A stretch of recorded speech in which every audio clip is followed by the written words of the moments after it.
Welcome to Frost Sessions, the Frost School of Music's official podcast. In this episode, we go behind the scenes of the arts presenting world as arts leader and director of the arts presenting program, Gary Wood, shares stories with Frost alumnus and executive director of the Georgia Symphony Orchestra, Taylor Rambo. Together, they explore the importance of empathy in the arts, mitigating and controlling mission drift, using the arts to build community, and how leadership and positivity can lead to success. Thank you so very much for joining us, and remember to stay tuned to Frost Sessions. Hi there, guys. I'm Gary Wood. I'm the Director of Arts Presenting and Live Entertainment Management here at the University of Miami in the Frost School of Music. Just so you know, the program is a graduate school program that encompasses live entertainment management basically across the board, and there are opportunities to do this degree on campus and online, and there's actually a JD MA option as well. But it's great to be with you today. I am thrilled to have a conversation with a former student and an alum that we're extremely proud of. And his name is Taylor Rambo, and he's going to be joining us in a second. I want to just say quickly before I let Taylor introduce himself just a smidge, is that Taylor was really in many ways the first student I met when I came to the University of Miami. And I just want to say up front that to kind of lay the foundation of our conversation, that he had the vision at the time to see this professor coming into Miami who was maybe a bit lost and trying to find his way. And he immediately jumped in and offered whatever assistance he could to make sure that I felt like I was on sure ground and kind of had a lay of the land. And he was always there for me right from day one. And this was some years ago now. So I want to throw that out there of kind of giving you a sense of the proud alum that we have here. So Taylor, why don't you give us just a short snippet of introduction, and then I'll toss out the first question. Sure. Yeah. Thank you so much, Gary. I'm Taylor Rambo. I have gotten two lovely degrees from the Frost School of Music, a Bachelor of Music in Music Business and Entertainment Industries, graduating in 2014, and the Arts Presenting and Live Entertainment Management Master's degree, graduating here in 2017. I'm so excited that my career path has gone in a lot of interesting directions, all in the performing arts management sphere, from the service organizations like the Association of Performing Arts Professionals to now today I'm the executive director of the Georgia Symphony Orchestra, or rather the incoming one. I officially start and take the reins on July the 1st. But it's so good to be here today and to be able to talk with folks around the Frost School of Music. Well, thank you for that, Taylor. Let's go ahead and jump in a little bit to some of that background. How is it, I don't know the answer to this, how is it that you ended up at the University of Miami in the first place? Yeah, well, when I was in high school, I was trying to figure out what I wanted to do for college. And after looking at a few different programs, out of all of the programs that I was looking for, and I was looking for something interdisciplinary, because as much as I love being a pianist and being a musician, I also wanted to see if there were other skill sets that I could gain at the same time. And so out of all the schools that I looked into, the Frost School of Music was the one. You know, it had the marching band opportunity, which is something I had done in high school. It had the opportunity for me to continue to study piano in a professional way, and to get involved in everything from choir to a cappella groups, the music business aspects, learning about the recording industry, all that stuff. And it seemed like the right place to be for someone who thought he knew what he wanted to do, but still hadn't entirely made up his mind. Well, you know, that seems to be so typical of everybody I've ever met in our world, about the fact that we still kind of wonder what we're going to do when we grow up. You know, we're always looking for that. One of the things about your background that you brought up, I wanted to get into a little bit, and I'm going to just dive right in, is something that is near and dear to me. And I think for those folks who are in management as it relates to live entertainment and so forth, would agree, is that we all seem to have this performance background, this artist background. There's a part of us that actually perform, you know, that we have performed in the past. I have a master's in woodwinds performance and performed a lot. And there's that artistic side on the, on the performing side, and then there's the artistic side perhaps on the business side. But tell us a little bit more, one, about your actual performing background and how you think that maybe informs who you are as a leader and again, on that business artistry side. Yeah, sure. Well, I mean, I don't think I would be anything of the person I am today if it weren't for the musical background and experiences I've had. I mean, I'd say probably one of my early leadership opportunities as a musician and as a person who wanted to be involved in a greater way than just performing was I was the high school marching band drum major. And I got to lead all the students, make sure they were okay, check on them in between, performing and in rehearsals and be part of that whole process, sort of a teaching process, but also just caring for people, community building, those kinds of things. And so I got into the Frost School of Music. I actually got to be one of the drum majors of the Band of the Hour at the Frost School as well, my sophomore year. And these kind of opportunities for leadership in musical roles just really started to shape my understanding of what I could do and how I could work with other people. And I think it wasn't just, being a leader in the terms of being a CEO or something like that, but it's being in a musical environment, still performing in a way, whether you're playing the trumpet or you're, conducting with your hands or, whatever. It's that collaboration on the field as a marching band person. One of the early experiences I had is when you're a piano principal at the Frost School of Music or a pianist, one of your ensembles that you take is actually accompanying. So you get to work with other musicians and you co-create with them in a performance way, and you go perform at their juries and stuff like that. And so those kind of collaborative opportunities really defined my perspective on what it meant to make music and what it meant to make music happen on the stage. And so, fast forward and you take that collaborative mindset and that accompanying mindset, and you think it's that push and pull between performer and the management of the organization. And I think one of the early things I learned at Frost was we want you to be trained musicians in the music business program so that when you go out into the field and you go work with musicians, you're not just a shark, you're someone who cares for and understands the craft that it takes to make the music happen. So, basically the school wants folks in the field, in the music business field, in the arts management field, who have that perspective and are willing to see what it takes to be artistically involved, and that it's not just a product that you're trying to sell, but it's people, it's community, it's human nature, it's expression that is beyond just being something that needs to be marketed or sold. Well, the word that you didn't use, but I think is all around what you were saying, one of the words that comes to mind that you were really talking about was a sense of empathy, because you have a keen sense of empathy for what the artist is going through and what the artist needs. At the same time, you're balancing that with two others, the audience and what the audience needs and is looking for, but also in terms of the venue or the organization that may be hosting that, which has its own needs. And that interconnectedness is something that makes our industry both extremely challenging, but also that's the heart of the fun of it too. But your quality, your skills as an artist and your awareness of what it takes to be an artist, I think has really caused you to have that level of empathy, because I saw it between you and other students as well, but I don't know if you want to comment on that.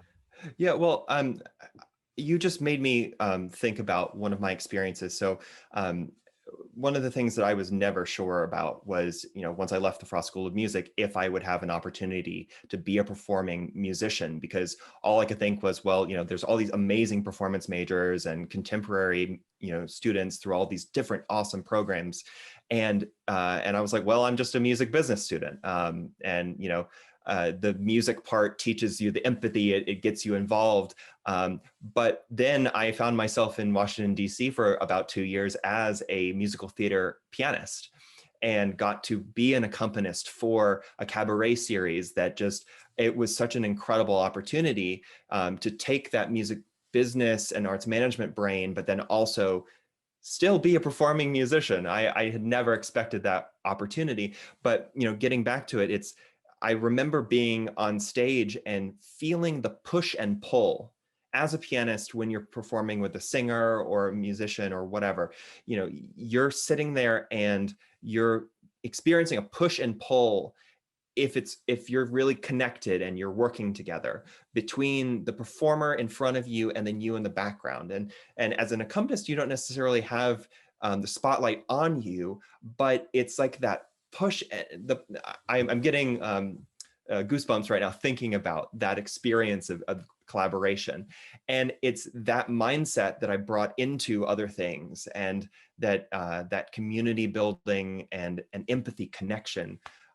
It's really easy to transcend the musical experience, and especially if it's something that you feel and you've experienced and it's easy to feel that and experience that and know that with other people, even in a workplace situation. Yeah, well, it's really interesting that you would be involved in cabaret, because you're a very, you have a innate desire to want to connect, the word you've used several times here, but also on a really personal level. There's a part of you that is willing to bridge in a really personal way with your audience, which the kind of music you've been involved with really allows for. And that is something that, again, I have noticed about you that I think gives you strong communication skills, because you exude something that people crave beyond just words. And so I'm just kind of applauding you for that. But I think that's something for you to really kind of think about and explore, of how did those musical experiences continue to impact you in terms of looking at the world through the eyes of the people that you're serving, especially audience. But another thing that I was going to say is, you mentioned leadership, and I want to come back to that, but you're also alluding to the fact, kind of between the lines, that there is a mission or purpose for everything that you're trying to do. It's not just done off the cuff, or it's not just done ad hoc, although there is always some improvisation, but it's always got a mission or purpose behind it. And it seemed to me that one of the questions you always kind of asked all the time, which helped me clarify, was, why are we doing this? What's the purpose of doing this? Because you wanted to get to the heart of it. And, I'm just throwing that out there, if you have any thoughts around the idea that things are done with a mission and purpose behind it. Yeah, well, and you just touched on something that made me think of a time when I was in high school, and I was in a calculus class. And by this point, I'd been pretty good at math most of my life up to that point, but I hit calculus, and for some reason, it just did not compute with my brain. And I had a teacher who was teaching us something, and I was just pretty much totally lost. And I said, "What is the purpose of this?" And she said, "Oh, well, you can use it to calculate the speed of water through a pipe." And I was like, well, I don't want to be a civil engineer, so what's going on here? And I don't want to disparage people who use calculus, because there's incredible stuff that happens in the engineering field with that art form. But what I'm getting more into is that I realized that wasn't a drive for me. That was not something that I felt I can contribute with my skill set, with my knowledge, with my experience to that point. And that didn't seem like a trajectory that was what I wanted to do anymore. And that was sort of when I began to understand the direction that I thought my life should go in. And it turns out that that missional drive is so core to everything I do. I don't know if other people feel as compelled missionally as I do about some things, but I think we all have something that there's driving us, pulling us forward, pushing us towards some goal or some action. And for me, that just aligns so well with the nonprofit arts world, right? Because we exist as nonprofit entities to serve the community, to do something that is greater than what is just out there. Or, nonprofits get that tax break because the government says you're contributing something to our community that we cannot contribute. And so that pulled me towards nonprofit and missionally driven work, and also makes me keenly aware of when something is drifting. Mission drift is a concept we talk about all the time in the nonprofit world, which is, are your activities in conjunction with what your mission statement or what your vision is for the organization, versus are you getting distracted? And so this has definitely become a core thing that I live my life by. And I think you're absolutely right that that's very clearly something that drives me. Well, I know, a lot of the history of how you've been courageous and you've tried various different things and you've really expanded your skill set through those, diverse experiences that you've taken on. You seem fearless to me. And I like, one of the other things I like too is that you're always very candid about what worked or what didn't work or what was right and what wasn't right. And in the industry that you're in, that is so essential to have that transparency, because then there's a pathway to fix it, or a pathway to take advantage of that which we do. And so I kind of really appreciate that about the way that you go about your work, is that there is that sort of courageous aspect, but not everything always has been perfect. Not everything's been just right, but we find our way and we make it work. And that's kind of the way nonprofits function as well. I wanted to stay on, before I get away too far from audience, so I want to stay on that a little bit. When you were at UM and the time that I worked with you, you always seemed to be aware that there was a larger audience than just me, or a larger audience than just your classmates, but there was something else at work in your mind in terms of who you were, quote unquote, speaking to. And I don't even know if that was always identified. It might have been the dean, or it might have been the department, or it might have been potential employers, but there always seemed to be a part of you that realized that it wasn't always just one person that you were speaking to, or one thing that you were speaking to, but there was a larger audience. How does that, if I'm onto something, if that's true, how has that been true for you, perhaps as a student and now as a professional? That's such an interesting observation, and thank you for pointing that out. I mean, you've said some very nice things about me today, and I really appreciate it. We're very proud of you, Taylor. Well, I think you're very right. I feel like the best example that I can use is when you're talking about fundraising. So after I was in your program, I just thought, gosh, the thing that I need to learn the most is fundraising, because it seems like it's the resources are always limited when you're looking at arts nonprofits and you're looking at how do you get that out there. And because what we do is not just entertainment, it's community building, it's education, and all of those aspects around that, providing outreach opportunities, all these things. And with that, fundraising is so essential. And so, in my first role in fundraising at the Washington Ballet, it was so interesting to learn how the messaging of what it is that you're saying has to be tailored to different groups of people. When you talk about a program, you can talk about all of the great aspects of that program, and you can speak at length about how it impacts the community, how it does this, how it does that. But when you're speaking to donors in particular, it's not just, is this great art, but it's, how does this art connect with you? And it's sort of finding those ways to say those multiple messages. How does this art connect with you, versus for an education program, how is this going to help you grow and get ready to go into college and be with the Georgia Symphony Orchestra, we have a ton of ensembles, and we want those kids in the community to get that additional experience beyond just being in band or an orchestra at their high schools. We want to give them those additional hours to get to their 10,000 hours of perfecting their instrument before they have a chance to apply for or go to music school or whatever else they might go on into in their life. And so it's finding the way to communicate to those different groups of people, but it's all the same message, right? It's just you're tailoring it slightly for different groups. And when you're looking at that greater message, I mean, I was one of those kids in high school who, I think my senior quote was the often misattributed or miswritten quote, be the change you wish to see in the world, which is attributed to Gandhi. But it was with that kind of boundless optimism and hope that I've pursued a lot of my life and career, and always trying to see who is the greatest, what's the greatest good we can do for the greatest number of people? And I think maybe that's what you're picking up on. Mm-hmm. Well, yeah, so very good. So as a performer, I'm going to let this go in just a second, but do you have one recollection of an experience, from the performance side that will always stick with you? What happened? What was that event or that moment on stage, or that really sticks with you, that has made a difference for you?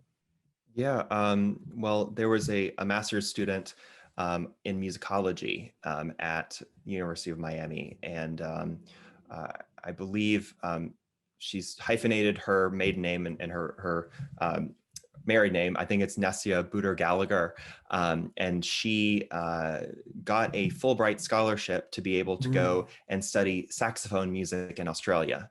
And she had gotten an undergraduate degree in performance. And so with her musicology degree, she wanted to actually put the music in action that she had been studying. And she approached me just through the grapevine of knowing folks and getting to know folks in the Frost School of Music. She said, I really want to perform this piece. I think, most of the graduate level music students are not available to perform this with me. And I said, well, I'll give it a crack, And so a couple months later, crazy rehearsals later, she and I performed this piece called Crazy Logic. And it is just an insane piece of music where the pianist is playing like octaves of this crazy, very chromatic pattern of music along with the saxophonist. And there are moments when you break away from that and then the pianist is accompanying the saxophonist, but it's really probably the most synergistic performance I've ever got to be part of, because the saxophone is in the middle of the piano, like you're playing the left hand and the right hand, and then the saxophone's in the middle tones. And so at times the piano has the melody, at times the saxophone has the melody. And then there's this part after all of this crazy cacophony happens where the saxophone, Nessia, played into the piano. And you hold the sustain pedal down and it rings those overtones series along with some sustain stuff that I played. And there was just something magical about that collaboration that had transcended any collaboration I'd ever had musically before. And I'd say it really felt, the closest thing that I can say it felt like was when we performed a piece of Eric Whitacre's music in Chamber Singers, where we were mixed all together as the choir, not in sections, but all the voices were all surrounding each other. And I just, moments like that are moments I can treasure. They're just so intimate and so involved artistically, That's right. Well, I asked that question because, just as a little bit of a reminder that, again, that those are things that we don't want to forget in terms of why we value things the way we do. Now, you talked a little bit earlier on, you mentioned the idea of an organization having core values. And I'm going to put you on the spot a little bit and just ask maybe, what do you think are some 2 or 3 core values that you may have, Taylor, that has seen you through the remarkable challenges you've taken on of all the degrees you've done and the different jobs that you've been so successful at? What do you think are a couple core values that you think stick with you through it all? Yeah, well, that is a bit of a putting me on the spot question. Go for it.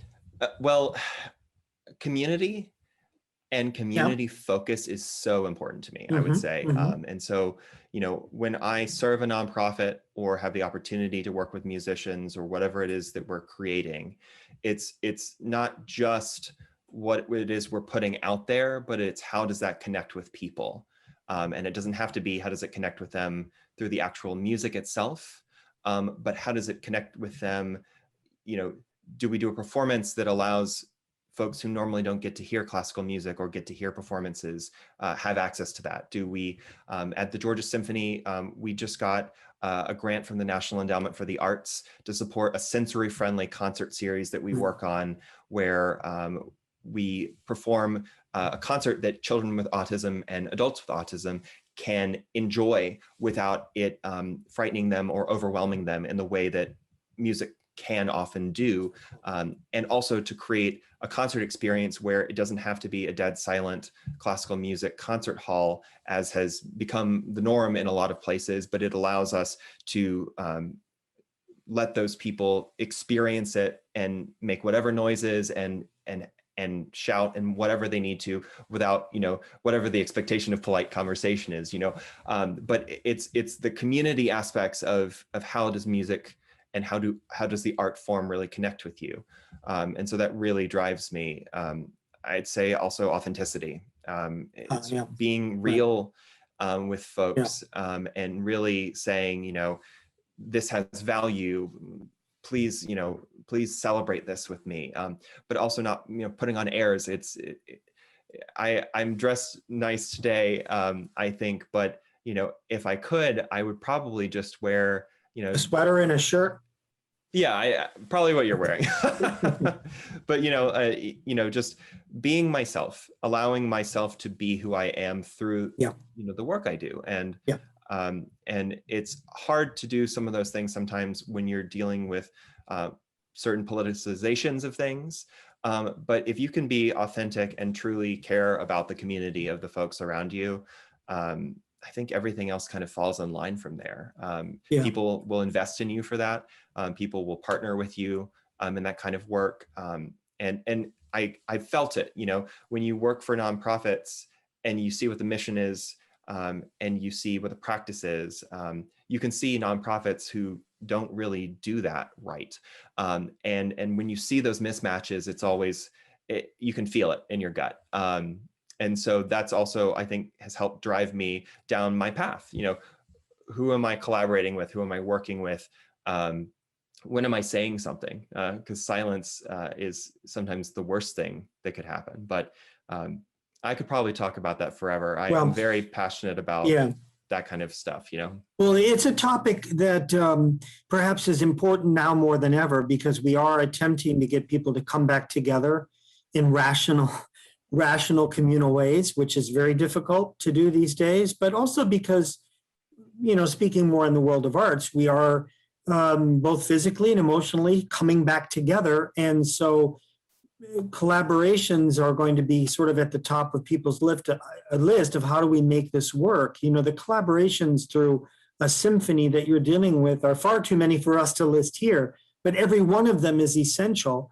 And so it's really a great sign that is kind of one of the first things on your mind, is how do we make these collaborations a win-win for all of the people that need to make them important to their lives, and as we come back. On a personal side, if one were to look at your resume and think and know about your personal, professional, and educational history, I would imagine that they would say as an attribute about you is that you have a particularly strong sense of persistence. And I don't know if that's a word that you would use, but I would use it. And I'm just kind of curious what your reaction is to the idea that you have been, persistent, I think is the best word I can come up with. That's an interesting word. I've never considered myself to be persistent, but I think perhaps the best way to say this is I know when something is a good thing, and that when there's an opportunity to be involved in something, that I think I am pretty relentless when it comes to that. Whether it's a personal opportunity for me or an organization that I'm working with, or trying to find an opportunity to change someone's mind or to bring some new conversation to the table. And so, I mean, what would you say is persistent about my? Well, my no, I would say the reason I say that is that your career trajectory, your education trajectory has not been a perfect straight line, nor what I want it to be. I wouldn't want it for you or anybody. Yeah. But but you've overcome, challenges small and large, and sort of always, I was going to say never give up. That's true, but I would rather say that you always figured out a way. You always found a way. And that's what I connect with persistence, is sort of being savvy and saying, okay, this is where I'm at. I'm going to find a way. Yeah. That's what I'm responding to when I found that word. And you don't do it like a bulldozer. You do it more like a downhill skier, trying to figure out what is the best route. And if I have this obstacle here, what's my new opportunity or, over here? You weren't so keyed on a certain line that, you were hitting your head against the wall. You always kind of found a new way to go. And that's what I'm referring to for persistence. And that's just me kind of watching from the outside in some conversations we've had. But again, I'm not trying to put you on the spot, but that just so you know, that's kind of where I'm coming from. And I think it serves you well, but how do you, does that make sense? It does. And in fact, now that you've put it in a little bit of context, I had a conversation with my mom recently. And I will have to preface this by saying that my parents have been huge advocates for me, huge supporters of me, and I owe so much to them. I think it's really critical I say that because sometimes I do feel like I'm kind of going it alone, but it's because I have this wonderful tool set that has just never faltered. That support is just, I could go on, but one thing that my mom did recently say of me was that like things tend to work out for me, and I thought of it more as a superpower rather than something that I'm actively doing. And now that you put it in context, I guess I do really go after things, and when an obstacle presents itself, I don't let it totally overwhelm me. And I think it's that's right. Having a good support network, in addition to having a good education, as a good knowledge base, a savvy. Like, I wouldn't say that I'm street smart, but I'm definitely like life smart. I don't know if that's right. That makes sense. And I think, but when you have a good support network of mentors and family and folks, friends, all of those things. I mean, I would not be here today if it wasn't for you. If I were to, toot your horn a little bit, for all of the support that you've given me, and that's what you get with Gary Wood and the Frostful Music. Well, that's really great of you to say. But and I always wanted to be there for you, but it's been vice versa. You've been there for me too. So.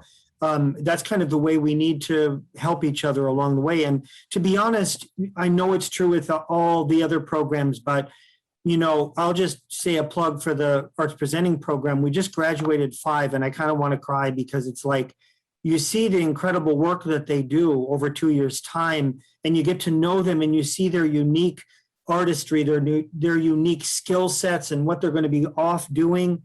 People from all over the world, it's really tough to see them go. And I want to tell you too that the current group of arts presenting students, the ones that are on campus, the ones that are online, I just am beyond, I can't even begin to use words to describe how remarkable and wonderful they are and what a gift to my life it is. So I'm going to do whatever I can to support and help people succeed, because I had, a network of people kind of giving me help when I needed it along the way too, and a kick in the tush when I needed it, and an arm around the shoulder too. So that's kind of what the AP alum are all about. But also, I think the entire Frost School and is really that way. The idea that you are a performing artist we talked about, I have often felt and feel more strongly about it than ever that. Although I did have a performance degree and I did perform for a while, I have felt more like an artist, a creative, innovative artist speaking to an audience, whether it's students or the community or whoever the audience is. But I felt more imaginative, more creative, more artistic, more expressive in the world I am now, which would be more of the arts administration world, than I ever did as a actual performing musician.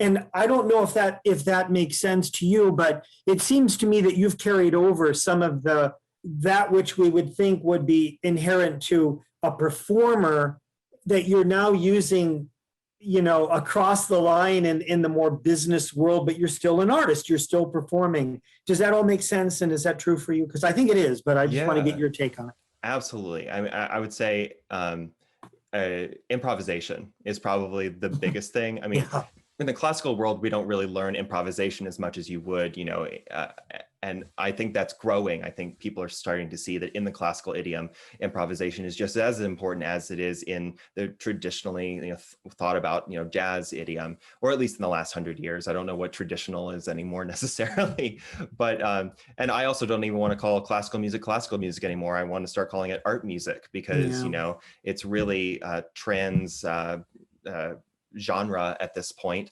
And also classical was that one period of time in that one century. Whereas, you got all these other things. I could talk about that forever. Musicology, everyone, it's great. But in terms of, responding creatively to problems, just yes. I mean, arts management and arts presenting and live entertainment management, as an overarching field, whether it's for-profit, nonprofit. I've had production management gigs in the past where it's been like, okay, well, we need to go get some flowers and arrange them, and all kinds of stuff. I was chasing Yo-Yo Ma around for one day. I was supposed to be helping him around the Kennedy Center in Washington, D.C., but he was really just like, keep up, kid. And just, responding to his needs and being available and aware,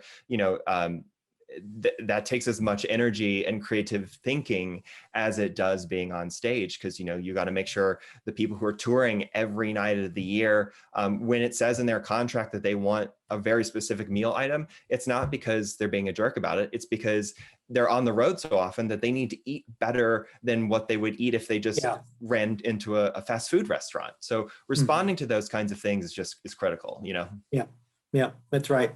Well, I just find myself to be blessed to be at UM, but the idea that I can create something and I have to time it right, and I have to have the right nuance, and I have to have the right beginning and ending to make sure that people are grasping it and feeling it emotionally. And otherwise, just as I might have done if I were, performing on the clarinet, even more so, it seems to me. And that's one of the things I love about it. So although we do kind of lean to the business world, I guess, that we don't really, in a way too, because we're using all of the same emotional and creative skills that a performer does in our work. So when I teach a course that talks about that, I call it artistry from the inside out, because it doesn't really matter what the job is. It's a really matter of what is our artistry and how are we expressing it. And so I'm kind of getting into that a little bit more, and I'm writing a paper about it too. But, before we go any farther, we're not going to go on forever, but I really do want to get into your job now. I mean, tell us about the organization. Tell us about your big fancy title. Tell us about where physically you're going to be located, what's happening with the institution, all that kind of insider stuff, please. Yeah, sure. So, so the Georgia Symphony Orchestra is a 70-year-old organization. It was started out of something called the Marietta Music Club in Marietta, Georgia, which is my hometown.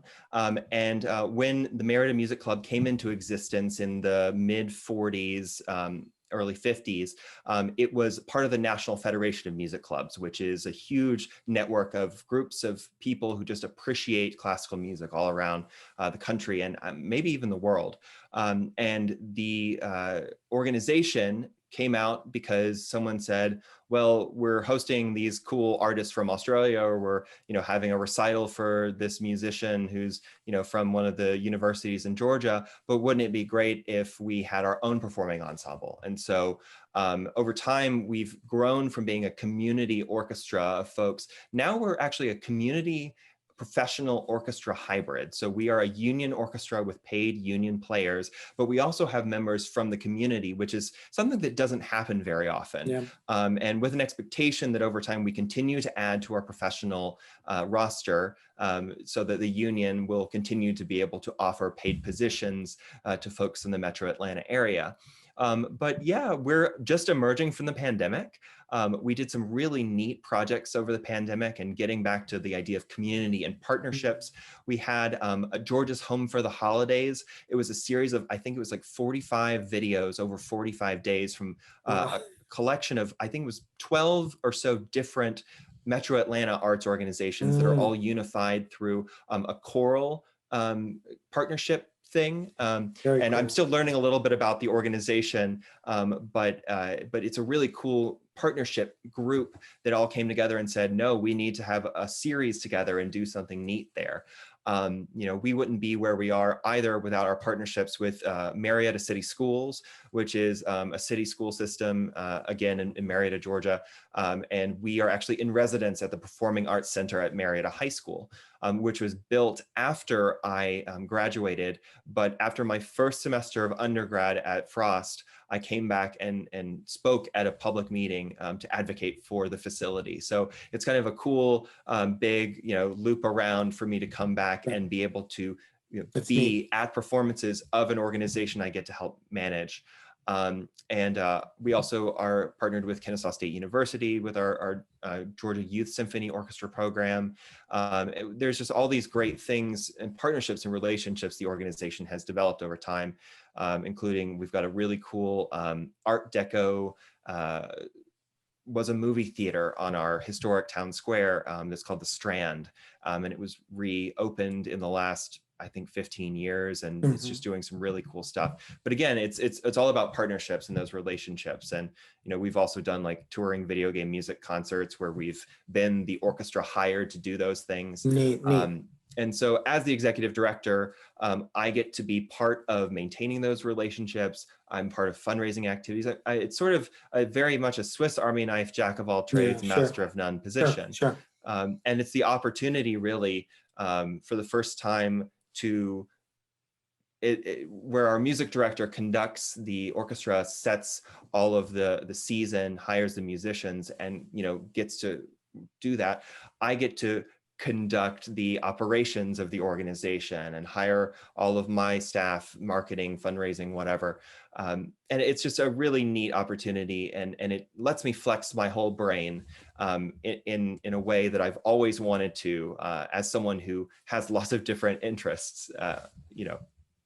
Well, I just to let everybody know, I mean, I was an advocate for you for the position when the search committee reached out to me. And, basically, I want to say to you, and I want, what I said to them was that you've earned this position. There shouldn't be a moment where you ever sit. I know you, Taylor, and I know that you might step back and say, wow, this is a lot, but you've earned it. Don't ever spend a second ever doubting the fact that you have the right training, the right experience, the right vision, you're the right person at the right time. And so, be on the front edge of your feet all the time, because you have earned it and deserve it. So I'll leave you with that. And I have two last questions for you. One is the idea of leadership. I teach a course in leadership, here in arts leadership. And I'm curious, what would you say is sort of where you're at right now in terms of how you might define it for yourself and, so forth? No right or wrong answer. I'm just curious, what is your relationship and thoughts around leadership today? Sure. Leadership has changed a lot for me, I'd say, in the last couple of years. And I know that there's a term followership that's sort of floating around, but, I think leadership comes down to navigating relationships with folks beyond just doing the work that it needs to get done. And I think that's something I'm learning a lot in my early days as an executive director and incoming executive director, as I style myself at the moment. But, it's just really walking into relationships with people, and it's knowing that you have to build something with other people that is authentic. As I said before, that, it's the human relationships that help us get everything done. I think in a very digital world, we think a lot about how computer systems and tools and technology really allow us to interface with other people in the world. But at the end of the day, when you return home, I mean, Marietta's not a small town anymore, but there are still many folks here who see that and know those relationships and how important they are. And as do I. I mean, one thing that is really interesting for me is my great-grandfather helped found the Rotary Club in Marietta. And my great-grandmother was actually a member of the Marietta Music Club. And so coming home is very much jumping into this historical generational relationships that have been forged by generations before me. And, I've had folks say, Rambos have always been good people. And I'm like, well, thank goodness that my ancestors had relationships and positive relationships with other people. Right. But, leadership is it's relationship building first and foremost. And I think if you're good at that, then I think other things can come later. And that's sort of what I'm experiencing right now. Well, you are. I think one of the things about you in regard to leadership is the fact that, we often talk about leadership being influence. In fact, influence could be a word that we use instead of leadership. And you have ability through facts that but also in terms of your vision and your sense of things and so forth, to be able to help people see where you're coming from and understand where you're coming from and influence their thinking in ways that are very, very positive. So I would urge you to kind of continue down that road of thinking of positive influence as a real strong leadership style for you. The last thing I wanted to just ask, my background in my picture here is a beautiful grove of trees here on campus at the University of Miami, and my heart is really wrapped around the University of Miami. I just want to finish, Taylor, by asking you, what does it mean to you now, and what do you think it'll mean as you go forward to have such a long and rich history with this wonderful University of Miami? Well, I feel like the number of doors that have opened to me because of my involvement with UM, and when I say Frost School of Music, in the circles of folks who are musicians, they respect the institution, and it's been lovely to say I went to Frost in New York or in Texas or wherever I've been, and had people respond to that positively, but also because Miami is such an amazingly diverse school of folks from all kinds of different countries and different places. I have friends and colleagues who I can count as confidants and mentors and supporters all across the country. I was just talking to a friend yesterday who went to Frost, who was in the Phi Mu Alpha fraternity that I was also in, and he was saying, I want to do a West Coast tour. And I said, great, let's make it happen. And I called up someone that I knew in DC and who I'd worked with and developed a relationship with, and said, hey, would you help this other person get this tour together? And she said, yeah, great. And so it's those relationships that we build and the networks that we create. But I'm thankful to have gone to Frost, to have done some really incredible projects down there while I was there as a student, but to find ways to give back and to be in conversation with you today is an example of that. And, if I could be a faculty member someday, who knows, maybe after I get my PhD in a couple of years, but, Frost is a great school. Loved the AP Live program, loved the interdisciplinary music business undergrad experience. You can really do a little bit of everything. I helped start an a cappella group while I was down there, and now they're still trucking along and they're doing a great work. So you never know what you're going to create down there in Coral Gables, Florida. Well, Taylor, I want to again congratulate you on this exciting new position. And as I said earlier on, we're all very proud of you here at the Frost School of Music and the University of Miami. And I wish you very well. I'm sure we'll talk again soon, but I wish you all the best and in the days to come. Good job. Thank you so much, Gary. Thank you, Taylor.